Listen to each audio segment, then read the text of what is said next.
So, ఒక pregnancy వచ్చి పోయింది. మిస్‌క్యారేజ్ అయింది. దీనికి ఎలాంటి కారణాలుంటాయి? దాని గురించి కొంచెం ఎలాబరేట్ చేయాలి. మనం ఇందాక డిస్కస్ చేసుకున్నట్టు 0.6 AMH definitely one of the added factor. And ఒకటే మిస్‌క్యారేజ్ కాబట్టి మనం అంత స్ట్రెస్ కూడా తీసుకోనవసరం లేదు. So when do we start evaluation? So recurrent pregnancy loss అంటే 3 abortions or 3 miscarriages or 7th month తర్వాత డెలివరీ అయ్యి బేబీ చనిపోయి ఇట్లా ఉంటే మనం ఎవాల్యుయేషన్ చేయాలి. అది కూడా higher end evaluation like karyotyping కానివ్వండి, లేకపోతే మనము పీజీటీఏ చేసి ఎంబ్రియో టెస్టింగ్ కానివ్వండి, ప్లస్ ఆప్లా స్క్రీనింగ్ కానివ్వండి, కోయాగులేషన్ ఫ్యాక్టర్స్ ఏమైనా ఎక్కువ ఉన్నాయా బాడీలో, ఇవన్నీ టెస్టింగ్ చేసుకుంటాం.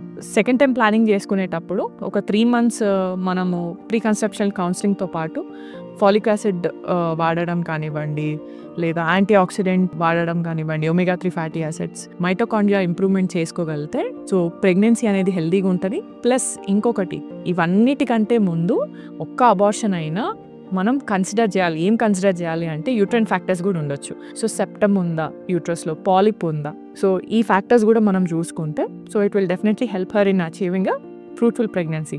ప్లస్ దీంతో పాటు DNA fragmentation of the sperm కూడా ఇంపార్టెంట్. సో హస్బెండ్కి కూడా ఎవాల్యుయేషన్ చేసుకోవాలి. సో స్పర్మ్ ఫ్యాక్టర్స్ కూడా it will add a lot in miscarriages కాబట్టి probably you know better. We have to evaluate the male partner also. వాళ్ళకి ఇంకొక డౌట్ ఉండే, ఇప్పుడు IUI అండ్ IVF ట్రీట్మెంట్స్ చాలా పాపులర్ అండ్ ట్రెండింగ్ అవుతున్నాయి. కానీ ఈ బేబీస్కి ఏమైనా బర్త్ డిఫెక్ట్స్ లేదా ఏదైనా అబ్నార్మాలిటీస్ రిస్క్ ఏమైనా ఉంటుందా?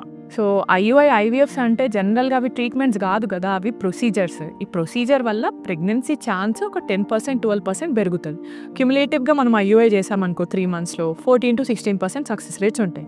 దీని మీనింగ్ ఏంటి? ఒక 100 మెంబర్స్కి మనం ప్రెగ్నెన్సీ IUI ద్వారా ఈ మంత్లో ప్లానింగ్ చేసాము అంటే ఫస్ట్ సైకిల్లో ఒక 10 to 12 మెంబర్స్ అవుతారు. సో మిగిలిన ఆ 90 మెంబర్స్కి ఇమీడియట్ సైకిల్లో ప్రెగ్నెన్సీ ప్లాన్ చేస్తే ఇంకొక 14 మెంబర్స్ ప్రెగ్నెన్సీ రావచ్చు. సో అప్పటికి మనం థర్డ్ సైకిల్కి వెళ్ళాము. సో ఇంకొక 10 మెంబర్స్ ప్రెగ్నెన్సీ రావచ్చు. ఇంకా రావట్లేదు అని అంటే అప్పుడు మనం IVFకి వెళ్ళాలి. సో ఈ ప్రొసీజర్ ఏదైతే ఉందో ఇట్ ఈస్ అ ప్రొసీజర్ కానీ ట్రీట్మెంట్ కాదు. సో ఈ ప్రొసీజర్లో మనం ఏం చేస్తాం? IUIలో అంటే స్పర్మ్ వాష్ చేసి యూట్రస్లో ఇంజెక్షన్ చేస్తున్నాం. IVF అంటే ఎగ్ స్పర్మ్ కలిపి అవి న్యాచురల్గా ట్యూబ్లో కలవట్లేదు కాబట్టి బయట ల్యాబ్లో కలిపి యూట్రస్లో పెడుతున్నాం. కానీ మనం we're not treating anything. So మనం ఈ ప్రొసీజర్స్ని ప్రొసీజర్ లాగా చూడడం చాలా better instead of treating them as a treatment option.